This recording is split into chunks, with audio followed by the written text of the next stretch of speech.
महाराष्ट्र विधानसभा चुनाव में महायुति गठबंधन दलों के प्रदर्शन से विपक्षी महाविकास आघाड़ी के घटक दलों के हौसले पस्त हैं। एक तरफ जहां महायुति के शीर्ष नेताओं ने राज्य के विधानसभा चुनाव में जमकर पसीना बहाया, वहीं आरएसएस ने भी इस दौरान महायुति के नेताओं के लिए सामाजिक समूहों से संपर्क साधने में अहम भूमिका निभाई। आरएसएस के 54 वर्षीय अतुल लिमये, जो संघ के संयुक्त महासचिव भी हैं, महायुति दलों की ऐतिहासिक जीत में अतुल लिमये के रणनीति और सामाजिक संतुलन स्थापित करने की बड़ी भूमिका रही।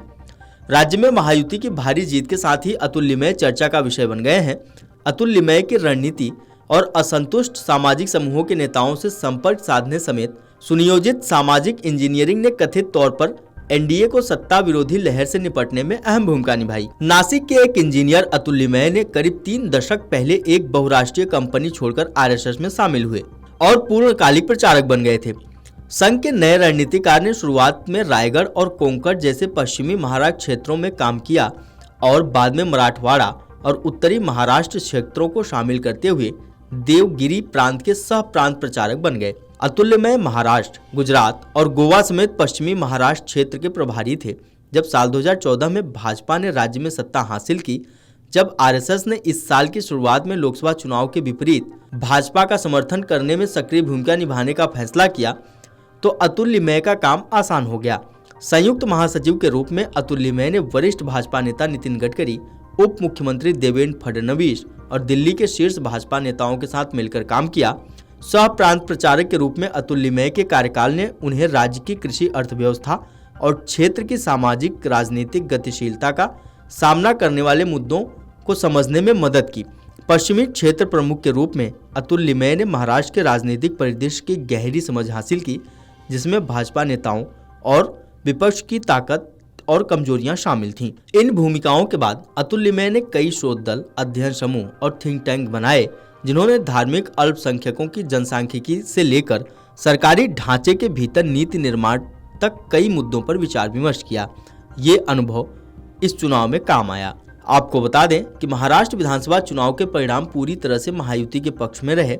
एनडीए के महाराष्ट्र के गठबंधन महायुति ने 286 सीटों पर उम्मीदवार उतारे थे, जिसमें से 235 को विजयी मिली। महाराष्ट्र में इंडिया गठबंधन में शामिल विपक्षी दलों का गठबंधन महाविकास आघाड़ी ने सभी 288 सीटों पर चुनाव लड़ा था, जिसमें से वह सिर्फ 49 सीटें ही जीत सकी। इन दोनों प्रमुख प्रतिद्वंदी गठबंधनों के अलावा अन्य 4 उम्मीदवार जीते हैं। राष्ट्रीय जनतांत्रिक गठबंधन यानी एनडीए ने महाराष्ट्र में महायुति ने 236 सीटें जीती। इसमें भाजपा ने 133, शिवसेना ने 57, एनसीपी ने 41, जेएसएस ने 2 सीटें, राष्ट्रीय समाज पक्ष ने 2, आरएसवीए ने 1 और आरवाईएसपी ने 1 सीट जीती। तो वहीं महाविकास आघाड़ी यानी एमवीए ने कुल 49 सीटें जीती। इसमें शामिल शिवसेना यूबीटी को 20, कांग्रेस को 15, एनसीपी शरद पवार को 10, एसपी को 2 और सीपीएम को 1 सीट मिली। अन्य उम्मीदवारों ने 4 सीटें जीती। साल 2019 में हुए विधानसभा चुनाव में एमवीए में शामिल दलों को 72 सीटें मिली थी और एनडीए 187 सीटें जीतने में सफल हुआ था। आपको बता दें कि पूर्व मुख्यमंत्री देवेंद्र फडणवीस गठबंधन की नीतियों और आकांक्षाओं का चेहरा बनकर उभरे।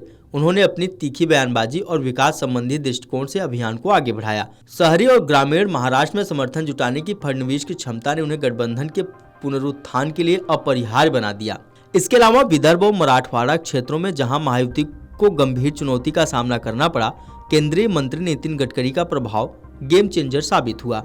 जमीनी स्तर पर उनकी पहुंच और बुनियादी ढांचे के विकास पर ध्यान ने गठबंधन के पक्ष में माहौल बनाया। वीडियो डेस्क अमरउजाला.com। अगर आप ये वीडियो YouTube पर देख रहे हैं तो हमारे चैनल को सब्सक्राइब कर बेल आइकन दबाएं और Facebook पर देख रहे हैं तो हमारे पेज को लाइक करें।